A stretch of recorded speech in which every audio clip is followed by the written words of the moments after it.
Bonjour et bienvenue dans cette nouvelle vidéo d'actu territoriale. On va voir ensemble les actus du mois de décembre 2024 et je profite de cette introduction pour vous souhaiter une très bonne année 2025, pleine de réussite à vos concours évidemment. De mon côté, l'année 2025 commence avec une grippe, d'où la voix un peu bizarre pour cette vidéo. Alors on commence avec un bloc d'actualité sur la censure du gouvernement Barnier en décembre, ce qui a posé pas mal de questions et notamment sur des notions qu'on connaissait pas forcément avant et qui laissaient planer pas mal d'incertitudes, notamment au niveau budgétaire. Donc déjà il y a la notion de gouvernement démissionnaire et se pose donc la question des marges de manœuvre d'un gouvernement démissionnaire. Ce qui n'est pas une question facile puisque même les constitutionnalistes entre eux sont pas forcément d'accord. Pour certains, la marge de manœuvre reste quand même assez grande. Le gouvernement pourrait défendre son projet de budget au nom de la continuité de la vie nationale, mais pour d'autres, la marge de manœuvre est beaucoup plus réduite. C'est ce qu'on verra d'ailleurs en partie dans l'article prochain. On a aussi la notion de loi spéciale pour parer aux urgences, et ce qu'on nous explique, c'est que cette loi spéciale vient parce que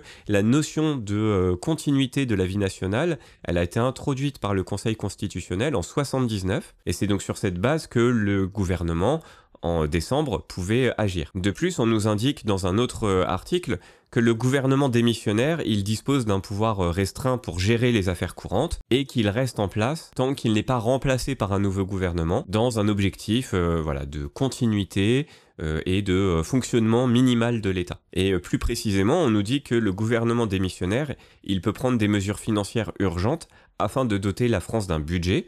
Il n'y a pas de shutdown comme aux États-Unis, possiblement. Et on nous dit que sans adoption des textes budgétaires ordinaires avant le 31 décembre, les députés devront voter une loi spéciale pour assurer la continuité du fonctionnement de l'État, en autorisant celui-ci à percevoir les impôts existants, donc tels qu'en vigueur dans la loi de finances de l'année passée, et à répartir les crédits correspondant à l'exercice antérieur. Mais se pose évidemment la question des collectivités dans tout ça. Et le moins qu'on puisse dire, c'est qu'il y a un certain flou pour elles. D'ailleurs, c'est un parallèle qu'on pourrait faire aussi pour les entreprises, puisque ne sachant pas sur quel pied danser, il est toujours plus compliqué d'investir. Donc dans un premier temps, on nous dit que cet abandon provisoire du PLF, c'est une sorte de trêve du côté des finances locales, puisqu'il y avait des efforts qui étaient attendus du côté des collectivités. Donc on souffle un peu, mais c'est plutôt vécu comme un sursis, on nous dit. Et même sans la loi de finances d'origine, les collectivités se voient quand même appliquer la hausse des cotisations retraite des employeurs territoriaux, donc environ 1,1 milliard d'euros pour 2025, puisque cette mesure, elle est simplement soumise à décret. Et donc on a David Lisnard, le président de l'AMF, qui dit que pour l'instant, toutes les collectivités préparent leur budget dans un contexte chaotique, et donc par prudence comptable, il faut retenir des hypothèses budgétaires très défavorables. Il semble assez peu probable qu'un prochain budget soit complètement dépensier pour les collectivités. Donc il vaut mieux quand même se préparer au pire. Mais cela n'est pas sans conséquence, puisque le vice-président de l'AMF, André Léniel, nous dit que ce brouillard, il risque de peser très lourdement sur les décisions d'investissement des collectivités. C'est ce que je vous disais tout à l'heure, en faisant le parallèle avec les entreprises. Des grandes entités comme ça, qu'elles soient publiques ou privées, ne tolèrent pas très bien le flou budgétaire bien sûr. Et en plus, ce que nous dit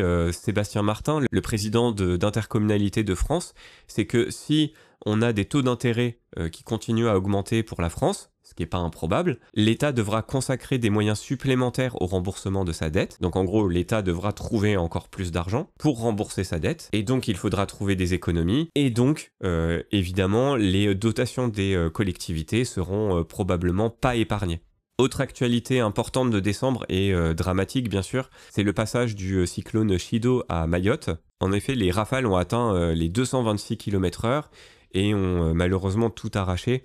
On a le maire de Mamoudzou qui parle de dégâts du siècle. Il nous indique qu'avec tous ces bidonvilles à Mayotte, tout a été rasé du côté de Mamoudzou, et même les toitures en tôle des bâtiments administratifs sont parties. On nous indique aussi que la situation fait craindre de sévères difficultés d'approvisionnement en eau dans un archipel qui est déjà soumis régulièrement, en temps normal entre guillemets, à des coupures. L'hôpital, il a été également endommagé par le cyclone et on a des renforts qui ont bien sûr été envoyés sur place et les collectivités territoriales aussi se mobilisent pour Mayotte. On a par exemple l'AMF qui a annoncé un dispositif de solidarité des communes et des intercos pour participer à la mobilisation nationale en faveur de la population mahoraise. Cet appel, d'ailleurs, il a été entendu puisque on a pas mal de collectivités qui ont voté des aides exceptionnelles. Alors on a par exemple le conseil départemental des Alpes-Maritimes qui a proposé une aide de 100 000 euros, le Var et l'Eure-et-Loire qui ont chacun débloqué 10 000 euros, la métropole du Grand Paris une enveloppe de 500 000 euros, Nice une aide de 100 000 euros, Marseille une première aide d'urgence de 50 000 euros, plus l'envoi de sapeurs-pompiers. Bref, on voit que les collectivités se mobilisent. On a aussi Région de France qui a créé un fonds de solidarité pour Mayotte, qui sera abondé par les régions. Département de France également a agi. Bref, on voit que le monde local se mobilise pour Mayotte. Ensuite, autre bloc de news, c'est sur globalement sur l'organisation des collectivités territoriales avec pas mal de sujets connexes. Et notamment, on va revenir sur un marronnier, ça revient souvent, c'est l'attractivité de la fonction publique. Sauf que là, on a une étude qui nous en dit plus. En effet, dans les prochaines années, on a pas mal de départs à la retraite d'agents publics et en même temps, on a des difficultés pour attirer les jeunes dans le public. Et donc, il faut, pour répondre à cette question, à cette problématique, il faut trouver des solutions qui passe par plusieurs leviers. Et évidemment, on pense en premier à la rémunération, mais c'est pas le seul. Donc c'est ce qu'on va voir ici. Déjà, on a ce petit graphique qui est intéressant, qui nous fait ressortir que la fonction publique territoriale a le plus de besoins d'ici 2030, le plus de besoins en recrutement, puisque on a un taux de poste à pourvoir de 36% d'ici 2030, alors que dans le privé, c'est seulement 27%. Dans le public, globalement, c'est 30%. Et si on va dans le détail, l'hospitalière, c'est 26%, et la fonction publique d'État, c'est 28%. Donc on voit que c'est vraiment dans la fonction publique territoriale qu'il y a le plus de besoins d'ici 5 ans. Alors, dans cet article, c'est vrai qu'il y a des choses un peu négatives, mais si je passais les concours, je le verrais aussi de façon un peu plus positive, puisqu'on a beaucoup de postes qui vont s'ouvrir dans les 5 prochaines années. Il y a beaucoup de possibilités de recrutement. Donc si vous êtes actuellement dans cette démarche, c'est entre guillemets plutôt positif pour vous. Même si effectivement ce manque d'attractivité dans la fonction publique territoriale, il est dû à des réalités qui sont pas folichonnes, mais on va voir qu'il y a aussi des moyens un peu de contourner tout ça. Donc voilà, dans la territoriale, on a beaucoup de tensions, c'est ce qu'on nous dit ici, et dans le détail, c'est plutôt sur les postes d'agents d'entretien, de cuisiniers, les professions intermédiaires administratives. Donc ça peut être pas mal de catégorie B, voire de C dans certains endroits, dans la filière administrative, mais chez les cadres aussi, en catégorie A, les techniciens, les agents de maîtrise, tous ces métiers vont être touchés, et vous voyez que c'est quand même assez large. On nous dit souvent que c'est dans les postes d'agents d'entretien, de cuisiniers, etc. Et c'est vrai, c'est là où il y a le plus de tension. Mais dans les professions, on va dire, plus administratives, il y a aussi beaucoup de recrutement à venir. Et on nous parle, une chose intéressante, sur le fait que les évolutions de carrière sont linéaires. Donc effectivement, on a des agents de catégorie A et B qui ont des situation globalement plus favorable en matière de progression de carrière à court et moyen terme par rapport au privé. Donc c'est quand même positif, il n'y a pas que du négatif non plus, il ne faut pas se flageller tout le temps, mais on nous dit en même temps que les évolutions de carrière dans la fonction publique, elles sont plutôt linéaires et elles se traduisent que rarement par un changement rapide ou important de statut. Mais c'est là où je trouve que le public a un avantage vraiment important par rapport au privé, c'est quand on joue le jeu des concours en interne. Effectivement, quelqu'un qui rentre par exemple en catégorie C ou même en catégorie B, il peut avoir une belle évolution de carrière devant lui s'il joue le jeu des concours. Et je sais évidemment que c'est pas facile parce que du coup on a notre emploi souvent en temps plein, on a notre vie de famille, etc. Mais ça vaut le coup. Et là, pour le coup, quand on fait un changement de catégorie, de C à B ou de B à A, on a tout de suite une belle évolution. Et parfois même certains sont un peu déçus. Mais par contre, ce qu'il faut garder en tête, c'est que cette évolution d'un coup comme ça dans le salaire, même si elle n'est pas immense, elle est déjà, on la prend clairement, mais en plus de ça, c'est l'évolution qui va vraiment changer. Catégorie C, on augmente tout doucement dans notre rémunération. Catégorie B, on augmente un petit peu plus vite. Puis si on passe catégorie A, alors déjà on passe un peu au-dessus de B, et puis en plus, on a une courbe qui monte beaucoup plus.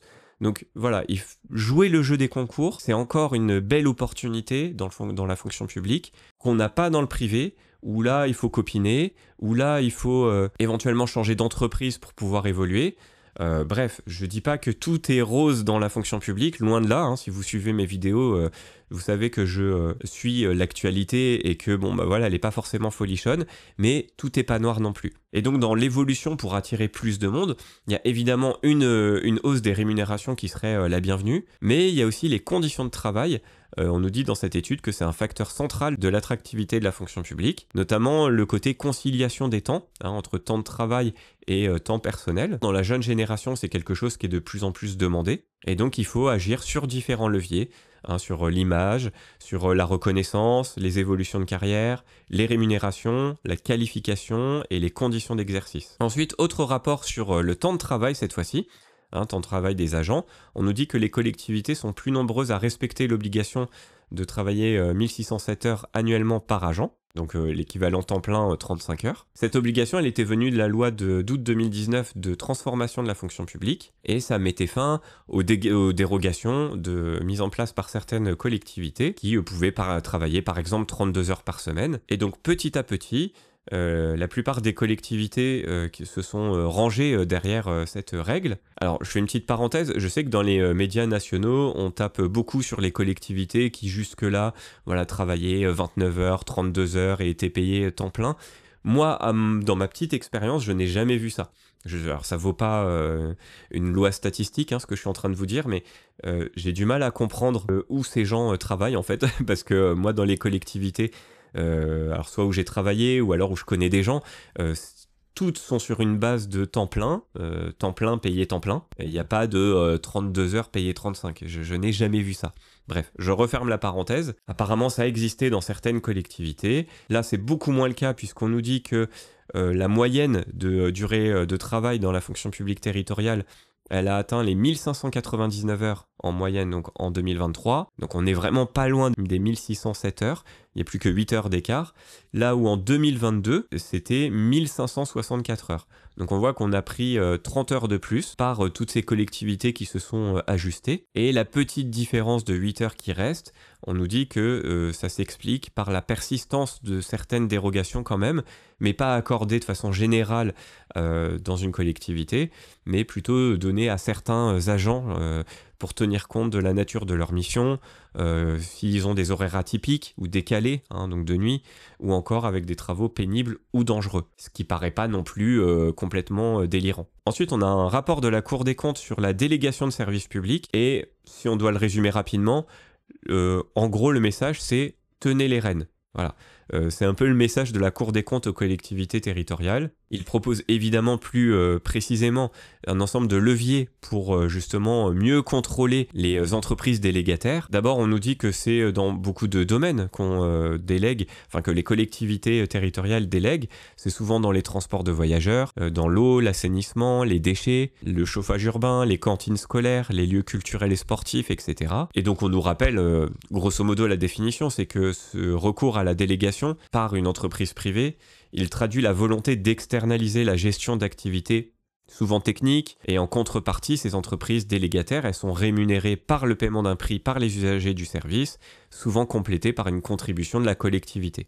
Mais apparemment, tout n'est pas rose dans ce monde des délégations de services publics. On nous dit par exemple que le choix n'est souvent pas suffisamment éclairé. Le choix du délégataire. La concurrence est souvent limitée. Il y a aussi une asymétrie face au risque d'exploitation. Par exemple, on nous dit que, alors que les règles de droit prévoient que les entreprises délégataires doivent être exposées aux aléas du marché et aux risques de perte, eh bien certains contrats ne comportent pas de risque réel pour l'entreprise délégataire, celui-ci étant en fait largement pris en charge par la collectivité. Donc en gros, quand on est une entreprise délégataire, parfois, je dis pas pour tous les contrats, mais parfois, c'est vraiment zéro risque, on ne peut que gagner de l'argent, et les collectivités territoriales, elles, sont là pour dépenser doublement quelque part, à la fois pour l'entreprise délégataire et à la fois s'il y a une perte.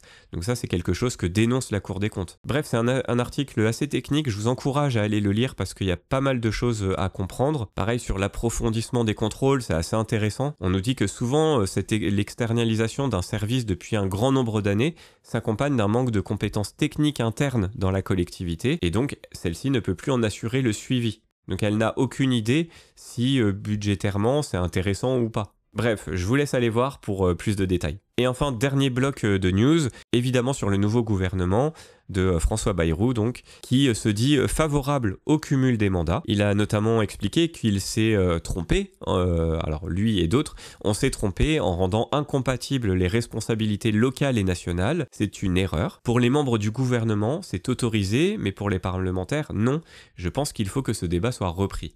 Donc là, il fait écho à une règle qui dit qu'un parlementaire, donc sénateur ou député, ne peut pas exercer une fonction exécutive au sein d'une collectivité. Donc par exemple, maire, adjoint au maire, président d'une région ou vice-président. Mais cette règle par contre de non-cumul, elle ne concerne pas les ministres. Donc c'est vrai que souvent on a ce débat-là, pourquoi pour les uns et pas pour les autres? C'est d'ailleurs une question que posait aussi le député Éric Woerth dans son rapport sur la décentralisation, et il préconisait de revenir au cumul des mandats.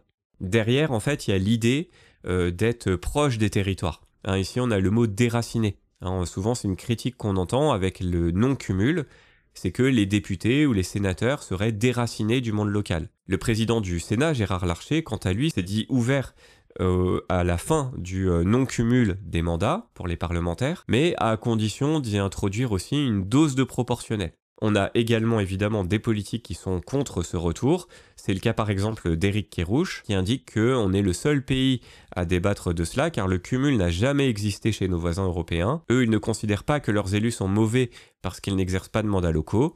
Et il y a de nombreuses études selon lui qui ont démontré que l'une des deux fonctions pâtit nécessairement de l'autre quand on a un cumul. Et enfin, pour tout changement de gouvernement, voilà, on a de nouveaux ministres par définition, donc il faut les apprendre, notamment ceux qui ont un lien plus ou moins proche avec les collectivités. Donc on a Manuel Valls qui est ministre des Outre-mer, François Rebsamen qui est ministre de l'Aménagement du Territoire et de la Décentralisation, Laurent Marcangeli qui est ministre de l'Action publique, de la Fonction publique et de la Simplification, donc qui remplace Guillaume Kasbarian. On a Amélie de Montchalin qui est ministre des Comptes publics. On a Philippe Tabarot qui est rattaché au ministère de l'Aménagement du Territoire et de la Décentralisation sur les questions de transport. Françoise Gatel qui est ministre déléguée chargée de la ruralité, rattachée à ce même ministère, et également rattachée à ce ministère, notamment de la décentralisation, Juliette Méadel, qui est ministre déléguée chargée de la ville. Voilà donc ce que je pouvais vous dire sur ces actus du mois de décembre. Vous pouvez retrouver ma newsletter sous la vidéo en description pour recevoir ma newsletter du dimanche, que je vais reprendre là ce dimanche après une petite trêve de Noël. Je vous souhaite